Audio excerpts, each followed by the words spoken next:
biggest news in town is what's happening on the Great White Way. With new shows galore and a cavalcade of stars descending on Gotham, Broadway is Boomtown. Music, mystery, and Jane Fonda come together in Moises Kaufman's 33 Variations. Clue us in, Moises. It's a play about a woman who is trying to solve a mystery about a composer 200 years ago.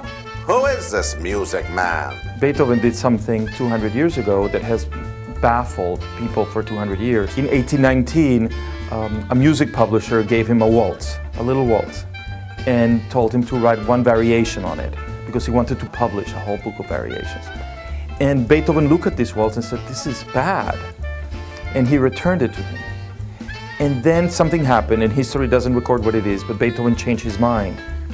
And he became obsessed with this little waltz. And he spent 3 years of his life working on it.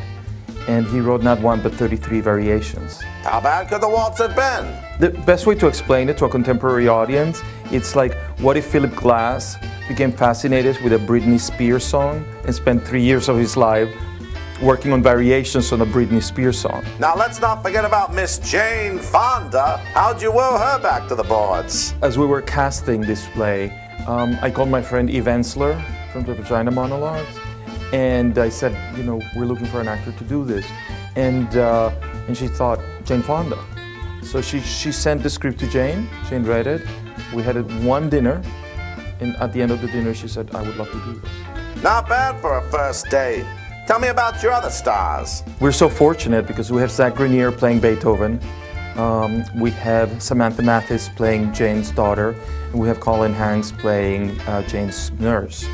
So it's an incredibly talented company of actors. Sounds like a crackerjack cast. But I have to ask more about Miss Fonda. Now that I'm in rehearsal, it feels like I wrote the play for her. I just didn't know it. It was waiting for her to step into it. Because like she says the lines, and it's how I always heard them in my head. It's a very strange thing. Sounds like Kismet. See 33 Variations at the Eugene O'Neill Theater.